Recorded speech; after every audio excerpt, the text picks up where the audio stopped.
এই মেয়েটার নাম ঈশা আর ওর ছোট ছেলে। ওরা রাস্তা পার হয়ে ওদের গাড়িতে উঠলো। ওদের গাড়িতে ওঠার সাথে সাথে দুজন লোক জোর জবরদস্তি করে ওদের গাড়িতে উঠলো। এই দুটো লোক ব্যাংক ডাকাতি করে এসেছে। লোক দুটো ঈশা আর ওর ছেলেকে গাড়ির পিছনে বসিয়ে যেখানে ব্যাংক ডাকাতি করছিল সেখান থেকে পালাচ্ছিল। একটা লোক গাড়ি চালাচ্ছিল, সেই লোকটার নাম লায়েক। আর একটা লোক ঈশার পাশে বসেছিল যার নাম হারমান। ঈশা তো বারবার চিৎকার করে বলছিল যে গাড়ি থামাতে, গাড়ি থামাতে। এভাবে ঈশা আর ওই লোকদের মধ্যে হাতাহাতি হয়। তখন লায়েক যে গাড়ি চালাচ্ছিল সে ঈশার ছেলেকে গাড়ি থেকে ফেলে দেয়। আর তারপর ঈশা আরো রেগে যায়, বলে যে আমার ছেলে পড়ে গেছে, গাড়ি থামাও, আমার ছেলে পড়ে গেছে, গাড়ি থামাও। কিন্তু ওরা গাড়ি থামাচ্ছিল না, ওরা শুধু পালাচ্ছিল। ঈশা তখন আরো রেগে যায়। আর লায়েক যে গাড়ি চালাচ্ছিল ওর কাছে একটা বন্দুক ছিল। লায়েক ওই বন্দুক দিয়ে ঈশাকে গুলি করে দেয়। আর তারপর এক জায়গায় লায়েকের পার্টনার হারমান ওকে লায়েক নামিয়ে দেয়, কারণ ওদের গাড়ি পুলিশ তাড়া করছিল। সে হারমান সেই টাকা নিয়ে পালিয়ে যায়। আর লায়েক গাড়ি চালাচ্ছিল, একসময় পুলিশ লায়েককে ধরতে পারে। তখন লায়েক পুলিশকে বলে যে আমি কিছু করিনি, আমি শুধু গাড়ি চালাচ্ছিলাম। পুলিশ লায়েককে অ্যারেস্ট করে। আর ওইদিকে ঈশার স্বামী যার নাম রাঘব, তাকে ইনফর্ম করা হয়। তখন রাঘব আসে হসপিটালে। রাঘব যখন আসে তখন ঈশার একটু জ্ঞান ছিল। আর তারপরেই ঈশা মারা যায়। আর তারপর রাঘব ওর ছেলের কাছে যায়। আর ওর ছেলেও গিয়ে দেখে ওর ছেলেও মারা গেছে। রাঘব কিছুই বুঝতে পারলো না যে একটু সময়ের মধ্যে ওর জীবনে কি হয়ে গেল। ওর ওয়াইফ, ঈশা, ওর বাচ্চা সবাই একটা স্বপ্নের মতো হঠাৎ চলে গেল। তারপরে রাঘব ওর বাসায় যায়। গিয়ে দেখে সবকিছু খালি, ঘরে কেউ নেই। ওর মনে হয় যে এ কোনো দুঃস্বপ্ন, এ কি হলো ওর জীবনে অল্প একটু সময়ে। অন্যদিকে পুলিশ রাঘবকে ডাকে পুলিশ স্টেশনে। পুলিশ লায়েককে অনেক জিজ্ঞাসাবাদ করেছে, অনেক মেরেছে। লায়েক কিছুই বলেনি, লায়েক শুধু বলে ও গাড়ি চালাচ্ছিল, ও কিছুই জানে না এ ব্যাপারে। ওই লোকটা ওকে বলেছিল শুধু গাড়ি চালানোর জন্য। লায়েক পুলিশকে সব মিথ্যা কথা বলে, কিন্তু পুলিশ তো বুঝতে পারে। পুলিশের মার খাওয়ার পরেও লায়েক একটু কথাও বলে না। লায়েক সব মিথ্যা কথা বলে। আর প্রথমেই তো বলেছি যে লায়েকই হলো ওই ডাকাতির মাস্টার মাইন্ড ছিল। লায়েকই খুন করেছে ঈশাকে আর ওর বাচ্চাকেও মেরেছে। রাঘব পুলিশকে বলে যে ও লায়েকের সাথে একটু দেখা করবে। জেলের ভিতর ঢুকেই রাঘব লায়েককে মারতে যায়। রাঘবের মনে তো প্রচন্ড রাগ। এই লায়েক, এই ছেলেটা, এই লোকটা ওর জীবনটা পুরো শেষ করে দিয়েছে। অল্প একটু সময়ে ওর দুনিয়াটা পুরো ছিনে নিয়েছে। কয়েকদিন পরে এই কেসের শুনানি হয় আর লায়েককে 20 বছরের জন্য কারাবাস দেওয়া হয়। আর লায়েকের যে সঙ্গী ছিল হারমান, ওর কথা লায়েক বলেনি। লায়েক একবারও ওর পার্টনারের কথা মুখে উচ্চারণ করেনি, কারণ লায়েক ভেবেছে যে হয়তো ও জেল থেকে পালাবে আর তারপর ওর পার্টনার হারমানের থেকে সেই টাকাগুলো নিবে, ওর বাগে টাকা, আর সারা জীবন আরামায়েশে দিন কাটাবে। এজন্য ও ওর পার্টনারের নাম একবারও বলেনি। অন্যদিকে রাঘব, সে তো একদমই খুশি না যে লায়েকের 20 বছরের জেল হয়েছে। রাঘব জানতে চায় যে লায়েকের পার্টনার কে, কে আসলে ঈশাকে মেরেছে। রাঘব এখন বদলা নিতে চায় সেই লায়েকের পার্টনারের উপর। এরপরে রাঘব খুঁজে বের করে একজন প্রাইভেট ডিটেকটিভ। সেই প্রাইভেট ডিটেকটিভের কাছে রাঘব যায়, গিয়ে ওর সব ঘটনা বলে। তারপর সেই প্রাইভেট ডিটেকটিভ লাইকের যে মা, তার কাছ থেকে কথা বের করে। লাইকের মা লাইকের সাথে দেখা করতে এসেছিল জেলে। তখন সেই প্রাইভেট ডিটেকটিভ মিথ্যে কথা বলে যে তার ভাইও জেলে আছে।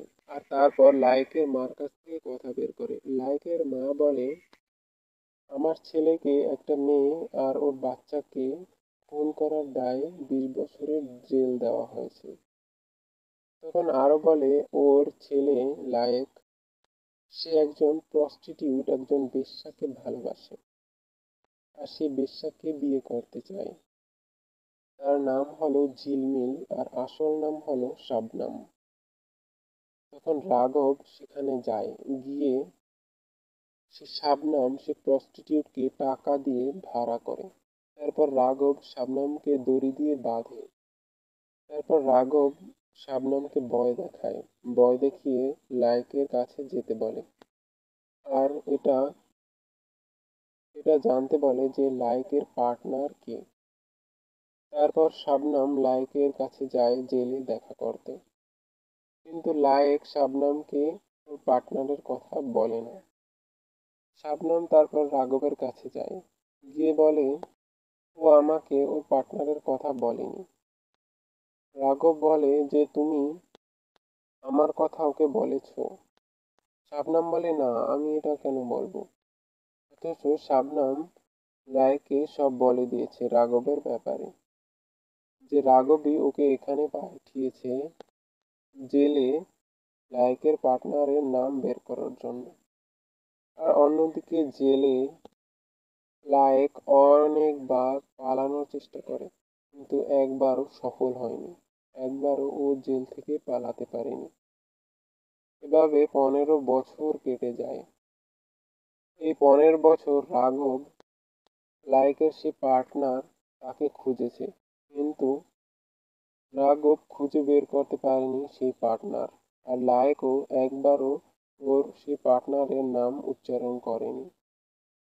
লায়েক তো ভেবেছে যে ওর 20 বছরের জেল, তারপর তো ও জেল থেকে বের হবে আর ওর পার্টনারের থেকে সে টাকাগুলো সব নেবে, তারপর আরামায়েশে দিন কাটাবে। কিন্তু লায়েকের এই স্বপ্ন আর পূরণ হলো না। তখন লায়েকের ক্যান্সার হয়, স্টমাক ক্যান্সার। লায়েকের কাছে আর 1 বছর আছে, ও 1 বছরই বাঁচবে। এনজিও থেকে একটা মেয়ে আসে। এই মেয়েটা রাঘবের সাথে কথা বলে। এনজিওর সেই মেয়েটার নাম শোভা।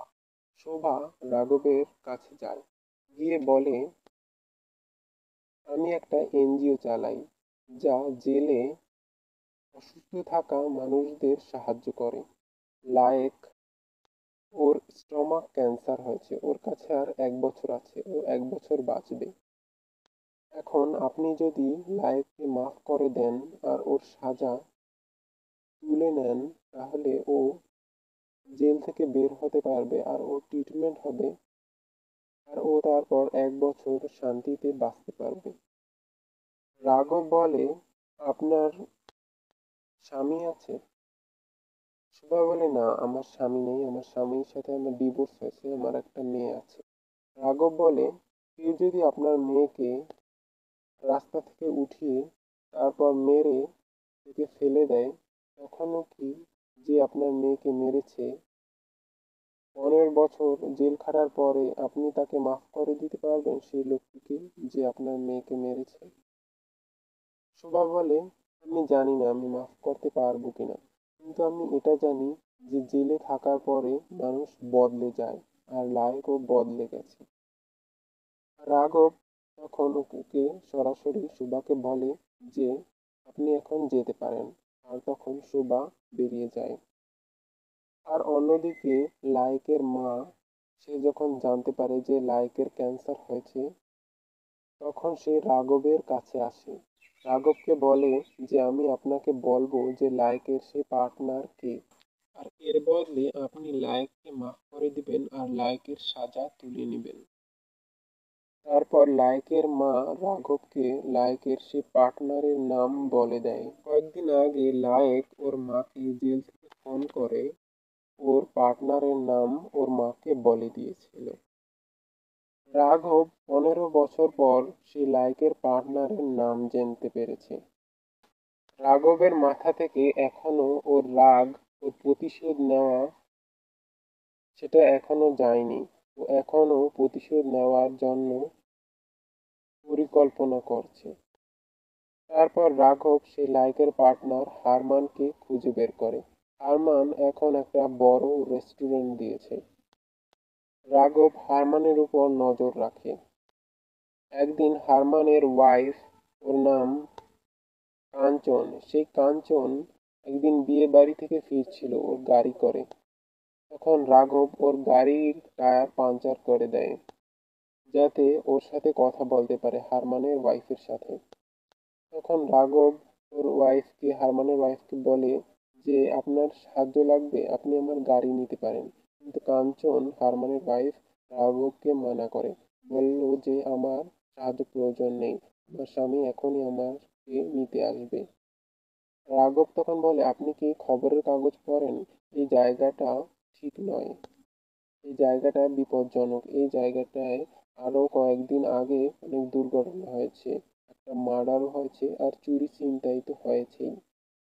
রাঘব বলে যে আপনি আমার গাড়ি নিয়ে যেতে পারেন আর সামনে পেট্রোল পাম্প আছে, সেখান থেকে আপনি কোনো সাহায্য পেয়ে যাবেন। রাঘবের এভাবে মায়াবী কথা শুনে কাঞ্চন খুবই খুশি হয় আর রাঘবের সাথে যেতে রাজি হয়। গাড়িতে কাঞ্চনের সবকিছু রাঘব জেনে নেয়, সবকিছু নয়, কিছু কিছু, যাতে কাঞ্চনের সাথে একটু ভালো সম্পর্ক করতে পারে। আর সবশেষে কাঞ্চনকে ওর বাসা পর্যন্ত এগিয়ে দিয়ে আসে আর কনফার্ম হয় যে কাঞ্চনের হাজবেন্ড হারমান কিনা। কাঞ্চন কথায় কথায় রাঘবকে বলে দেয় যে ওদের একটা রেস্টুরেন্ট আছে আর সেই রেস্টুরেন্টের খাবার খুবই ভালো। কাঞ্চন বলে তুমি আমাদের রেস্টুরেন্টে এসে খেতে পারো। পরের দিন রাঘব সেই রেস্টুরেন্টে যায়। গিয়ে কাঞ্চন ওকে দেখতে পারে, রাঘবকে। তারপর কাঞ্চন ওর হাজবেন্ড হারমানকে নিয়ে যায় রাঘবের কাছে। রাঘব হারমানের সাথে প্রাইভেটলি কথা বলবে, এজন্য কাঞ্চনকে বলে আমাদের এখানে সবচাইতে ভালো খাবার কোনটা। তারপর কাঞ্চন রাঘবের জন্য খাবার আনতে যায়। তখন রাঘব হারমানকে বলে 15 বছর আগে গাড়িতে আমার ওয়াইফ, আমার বাচ্চাকে তোমরা মেরে ফেলেছিলে। হারমান বলে এসব কি কথা বলছো? রাঘব বলে আমি কি কথা বলছি পুলিশ এলেই সব বুঝতে পারবে। হারমান বলে তাহলে পুলিশের কাছে যাও, এখানে বসে আছো কেন? রাঘব বলে তোমাকে দেখতে আসলাম, এখনই যাব পুলিশের কাছে। রাঘব তখন সেখান থেকে উঠে যাবে আর হারমান ওর হাত ধরে। তখনই রাঘব দেখে যে কাঞ্চন আসতেছে। রাঘব চায় যে ও হারমানের বাড়িতে যাবে। সেজন্য রাঘব বুদ্ধি করে কাঞ্চন আসার সাথে সাথেই বলে তোমার হাজবেন্ড কালকে আমাকে লাঞ্চে ইনভাইট করেছে তোমাদের বাসায়। কাঞ্চন বলে এ তো খুবই ভালো কথা। তারপর কাঞ্চন সস আনতে আবারও যায়। তখন রাঘব ফিরে যায়, সেখান থেকে চলে যায়। হারমান বলে যে ওর একটা কাজ ছিল, এজন্য ও চলে গেছে। পরের দিন রাঘব হারমানের বাসায় যায়। হারমান কাঞ্চনকে সব বলে দিয়েছে যে ওরা রাঘবের ওয়াইফ আর বাচ্চাকে মেরে ফেলেছিল। রাঘব যাওয়ার পরে কাঞ্চন বলে আমি খুবই দুঃখিত যে ও এসব কাজ করেছে।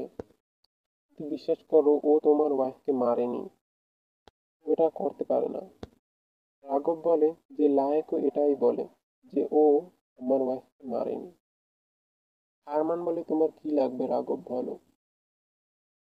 রাঘব বলে তুই কি দিতে পারবি আমাকে? হারমান বলে 1 কোটি টাকা। রাঘব রেগে যায় আর ওদের ঘর ভাঙচুর শুরু করে। হারমান বলে আমি তোমাকে আরো 2 কোটি টাকা দেবো। রাঘব বলে লায়েক তোমাকে কি বলেছে? হারমান বলে লায়েক বলেছে যে জেল থেকে বের হওয়ার পরে ওর পাসপোর্ট আর টাকা দেওয়ার জন্য। রাঘব তারপর ওর ওয়াইফ কাঞ্চনকে, হারমানের ওয়াইফকে, একটা রুমে নিয়ে যায়, ওদের রুমে। তারপর রাঘব আর কাঞ্চন সেক্স করেছে, এটার আওয়াজ হারমানকে শোনায়। আসলে ওরা সেক্স করেনি। রাঘব কাঞ্চনকে বলেছে এরকম আওয়াজ করতে। আসলে রাঘব ওদেরকে টর্চার করতে চেয়েছিল।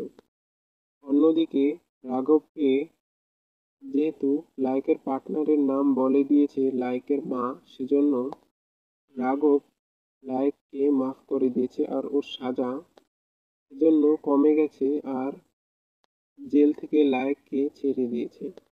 লাইক তারপর ঝিলমিল ও শাবনামের কাছে যায়। শাবনাম এখন একজন ধনী লোকের ঘরে থাকে। সেই ধনী লোকের বাড়িতে শাবনাম থাকে। সেই ধনী লোকের একটা ফ্ল্যাট শাবনামকে দিয়ে দিয়েছে। আর সেই ধনী লোকের বউ, স্ত্রী আর বাচ্চা অন্য আর একটা ফ্ল্যাটে অনেক দূরে থাকে। লায়েক শাবনামের কাছে যায়, গিয়ে বলে যে আমাকে কিছু টাকা দিতে পারবি, আমি তোকে সুদ সহ ফেরত দেব। ঝিলমিল বলে যে তুই আমার সুদ দিতে পারবি না। তারপর ঝিলমিল এক বান্ডিল টাকা নিয়ে লায়েকের কাছে আসে। লায়েক এতগুলো টাকা দেখে ঝিলমিলের উপর একটু সহানুভূতি দেখায়। ঝিলমিলের হাত ধরে, তারপর একটু মিষ্টি মিষ্টি কথা বলে। ঝিলমিল বলে যে ওই লোকটা তোকে ভালোবাসে। ঝিলমিল বলে তাতে তোর কি। একটু চুপচাপ থাকার পরে লায়েক আবার বলে যে বল না। ঝিলমিল বলে একসময় আমরা খুবই ভালো আইটেম ছিলাম, কিন্তু তুই জেলে যাবি। তুই সিদ্ধান্ত নিলি যে জেলে যাবি। তারপর ঝিলমিল বলে টাকা উঠা আর এখান থেকে ভাগ। তারপর লায়েক একটা প্রস্টিটিউটের কাছে যায়, তারপর টাকা দিয়ে সেই প্রস্টিটিউটের সাথে সেক্স করে। আর সেই প্রস্টিটিউটের মোবাইল নিয়ে হারমানের সাথে কথা বলে। হারমানকে বলে যে পাসপোর্ট রেডি করেছিস? হারমান বলে শুধু ফটো লাগানো লাগবে তোর। তারপর কাঞ্চন হারমানকে বলে যে রাঘবকে সবকিছু বলানোর জন্য। হারমান রাঘবকে ফোন দিতে চায় না। তারপর কাঞ্চন জোর করে ফোন দেয়।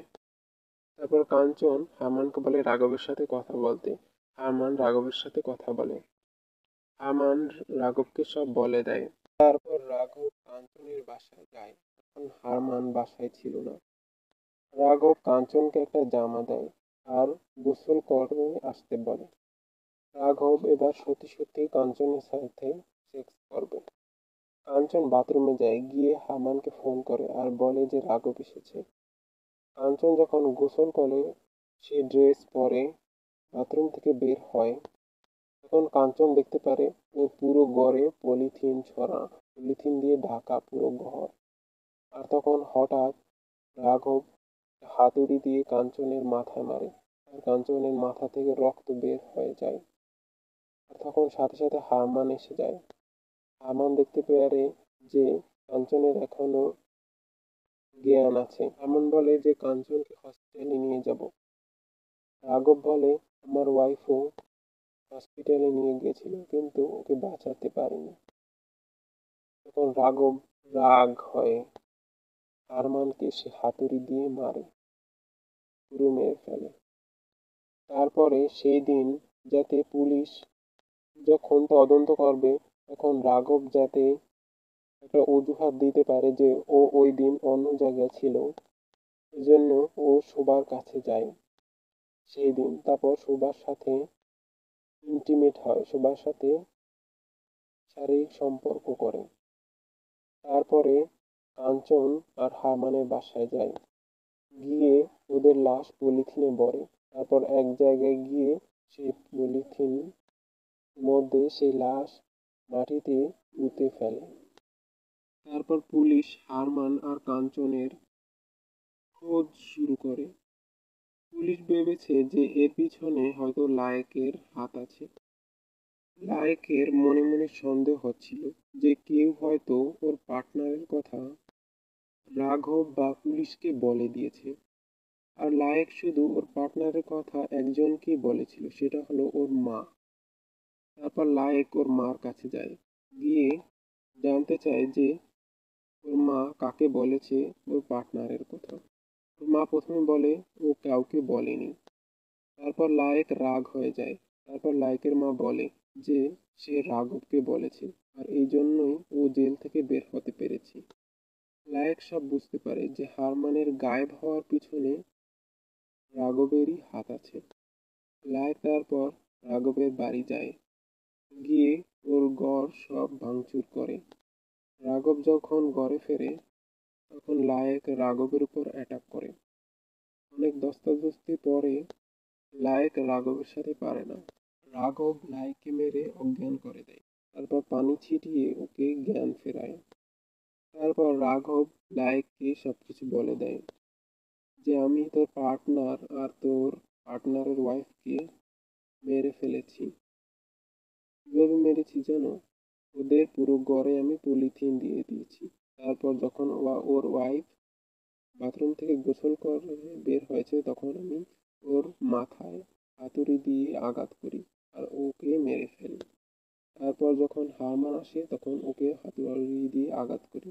তারপর ওদের লাশ পলিথিন দিয়ে মুড়িয়ে এক জায়গায় পুঁতে ফেলি।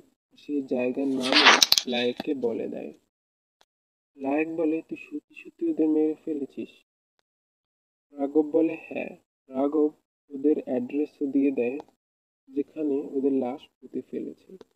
লায়েক বলে তুই এখন আমাকেও মারবি? রাঘব বলে তোকে কি মারবো, তুই তো অলরেডি মরে গেছিস। তারপর লায়েক চলে যায়। লায়েক যাওয়ার সময় রাঘব হাত জোর করে লায়েককে কৃতজ্ঞতা দেখায়। তারপর লায়েক আবারও রাঘবের কাছে আসে। লায়েক রাঘবকে বলে আমি তো না হয় গরম মস্তিষ্কের মানুষ, তখন তোর বউ গাড়িতে চিৎকার করছিল আর আমার মাথা ঠিক ছিল না, তখন আমি তোর বউকে গুলি করে দিই। হারমান কিছুই করেনি। হারমান আমার পার্টনার, ও পুরো নির্দোষ ছিল, ও শুধু ডাকাতিতে আমার সঙ্গ দিয়েছিল, সবকিছু আমিই করেছি। তুই তো ঠান্ডা মস্তিষ্কের মানুষ, তুই দুইজন লোককে পুরো মার্ডার করে ফেলেছিস। তুই তোর ডাক্তার দেখা। এটা বলে লায়েক চলে যায়। তারপর লায়েক পুলিশ স্টেশনে যায়, গিয়ে রাঘবের সব দোষ নিজে স্বীকার করে নেয়। পুলিশকে বলে লায়েক পুলিশকে বলে যে ও ওর পার্টনার হারমান আর ওর ওয়াইফকে মেরে ফেলেছে। ও এটা বলে যে ওর পার্টনার হারমান ওকে টাকা দিতে চায়নি, এজন্য ওদের মেরে ফেলেছে। কিন্তু সে পুলিশ অফিসার, সে তো সব বুঝতে পেরেছে যে লায়েক এসব করেনি, সব করেছে রাঘব। কিন্তু পুলিশ অফিসার কি করবে, লায়েক যখন নিজের স্বীকারোক্তি দিয়েই দিয়েছে তো এখন আর তো কিছু করার নেই। তারপর লায়েক জেলে চলে যায়। লায়েক হয়তো এই জন্য জেলে যায় ইচ্ছে করে যে ও যদি ওর মার সাথে থাকে তাহলে ওর মার সাথে ওর ভালো বোঝাপড়া হয় না, আর ওর কোনো ইনকাম রোজগারও নেই, আর ওর তো ক্যান্সার হয়েছে অলরেডি, আর 1 বছরের মধ্যে ও মারাও যাবে। ও মনে করে যে জেলেই হয়তো ভালো ছিল, জেলেই সঙ্গী সাথীদের সাথে আবদ্ধ জায়গায় ও ভালো ছিল। এজন্য ও রাঘবের দোষ নিজের মাথায় নিয়ে জেলে চলে যায়। কয়েক মাস পরে লায়েক মারা যায়। তারপর ঝিলমিল রাঘবের কাছে আসে। ঝিলমিল রাঘবকে বলে তোমার ওয়াইফের খুনি লায়েক মারা গেছে। রাঘব বলে আমি জানি। ঝিলমিল বলে যে তুই জানিস লায়েক কেন তোর দোষ নিজের মাথায় নিয়েছে আর জেলে গিয়েছে? তোকে একটা সুযোগ দিতে চেয়েছিল। ঝিলমিল বলে আমি সুযোগ পাইনি, লায়েক সুযোগ পাইনি, তুই সুযোগ পেয়েছিস। তারপর যাওয়ার সময় ঝিলমিল রাঘবকে বলে আর তবুও তুই এখন কি বা করবি? বদলা তো তোর, প্রতিশোধ নেওয়া তো তোর পুরো হয়ে গেছে, এখন তুই একলা কি করবি? তোর তো এখন কেউ নেই। এই বলে ঝিলমিল চলে যায়।